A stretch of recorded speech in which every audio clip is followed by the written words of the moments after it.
Assalamualaikum warahmatullahi wabarakatuh. Bapak, Ibu, dan saudara-saudara yang saya hormati. Hari ini saya telah memimpin rapat tentang pemenuhan kebutuhan pokok rakyat, utamanya yang berkaitan dengan ketersediaan minyak goreng di dalam negeri. Dalam rapat tersebut telah saya putuskan, pemerintah melarang ekspor bahan baku minyak goreng dan minyak goreng mulai Kamis 28 April 2022 sampai batas waktu yang akan ditentukan kemudian. Saya akan terus memantau dan mengevaluasi pelaksanaan kebijakan ini agar ketersediaan minyak goreng di dalam negeri melimpah dengan harga terjangkau. Terima kasih. Wassalamualaikum warahmatullahi wabarakatuh. Pak Ketua, saya baru dikasih tahu oleh Pak Dirjen Perdagangan Luar Negeri, hari Senin sudah ada calon TSK-nya.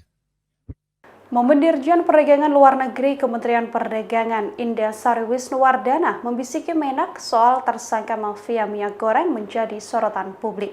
Kini justru dirinya lah yang ditetapkan menjadi tersangka dan diduga terlibat mafia minyak goreng.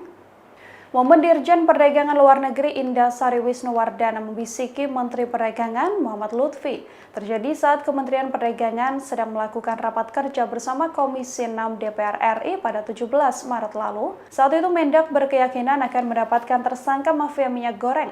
Di tengah obrolannya dengan Komisi 6, tampak Dirjen Wisnuwardana mendekati Menteri Perdagangan. Ia pun terlihat membisikkan sesuatu pada M. Lutfi. Tak lama setelah dibisiki, M. Lutfi langsung mendekati mikrofon miliknya. Ia pun langsung memberikan penjelasan pada DPR RI bahwa sebentar lagi tersangka kasus mafia minyak goreng akan ditangkap. Ucapan M. Lutfi itu tampak lugas dan singkat. Seusai menjelaskan bahwa akan ada tersangka, ia langsung mematikan mikrofon dan tak lagi memberikan penjelasan. Dan benar saja, pada Selasa 19 April, Kejaksaan Agung RI mengumumkan ada setidaknya 4 tersangka kasus mafia minyak goreng.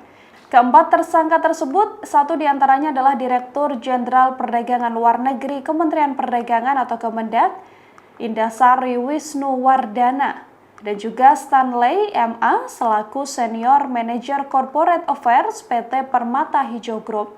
Kemudian tersangka Togar Sitanggang, General Manager PT Musimas dan Komisaris Wilmar Nabati Indonesia Perlindungan Tumanggor. Menurut Jaksa Agung RI ST Burhanuddin, penetapan tersangka ini dilakukan setelah penyidik menemukan 2 bukti permulaan yang cukup. Dalam kasus ini Burhanuddin menyebut bahwa para tersangka diduga melakukan pemufakatan antara permohon dan juga pemberi izin penerbitan ekspor, termasuk kong kali kong dikeluarkannya perizinan ekspor meski tidak memenuhi syarat. Sementara itu Menteri Perdagangan sendiri langsung tegas mendukung agar proses hukum terhadap para mafia minyak goreng ini dituntaskan. Ia pun telah menekankan pada jajarannya agar memberikan pelayanan perizinan yang sesuai dengan ketentuan yang telah berlaku.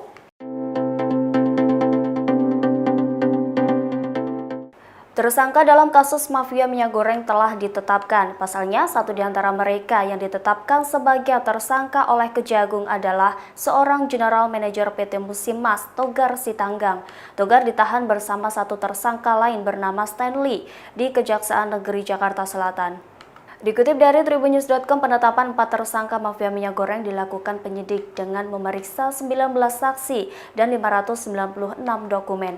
Togar Sitanggang diketahui sudah bekerja di industri kelapa sawit selama lebih dari 20 tahun dengan berbagai posisi. Ia merupakan lulusan University of Southern California, Los Angeles, Amerika Serikat bidang ilmu komputer. Dari Universitas Sumatera Utara, dirinya memperoleh gelar magister. Menurut LinkedIn, Togar sudah berkontribusi di PT Musimas selama 10 tahun. Ia memulai karirnya di PT Musimas sejak Mei 2012. Togar menjabat sebagai Senior General Manager Corporate Affairs sejak Desember 2019 hingga saat ini. Pada Maret 1993, ia pertama kali terjun ke industri kelapa sawit di Smart Corp Medan.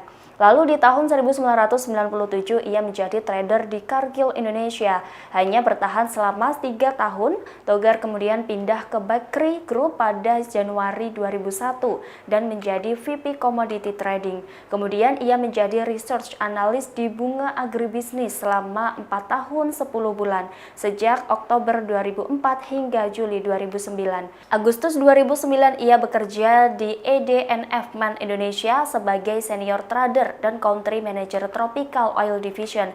Saat ini namanya tercatat sebagai Wakil Ketua Umum 2 Urusan Perdagangan dan Keberlanjutan GAPKI. Diketahui dirinya juga aktif di asosiasi kelapa sawit seperti Asosiasi Produsen Biofuel Indonesia, Asosiasi Produsen Elochemical Indonesia, dan Dewan Minyak Sawit Indonesia. Terima kasih sudah nonton. Jangan lupa like, subscribe, dan share ya.